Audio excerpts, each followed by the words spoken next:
Hello everyone, my name is Dr. Berry. I'm the Director of EMS at Guthrie, and I'm happy to be here to talk to you about some of the procedures that we'd have to use full PPE on. During this pandemic, you should have a high index of suspicion for anyone who may be possibly coronavirus positive. And that's not just the people that you find who are short of breath. That can be our overdoses, that can be our trauma patients, anyone that we would be manipulating the airway on or potentially causing a aerosolizing procedure. We have to be using full PPE.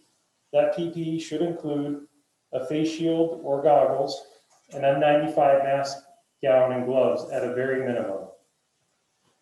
Let's go over some of those procedures.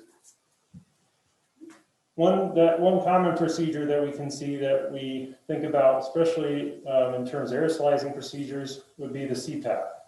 CPAP puts air under pressure, but anytime there's a leak from that mask, that can be causing aerosolization of what the patient is breathing.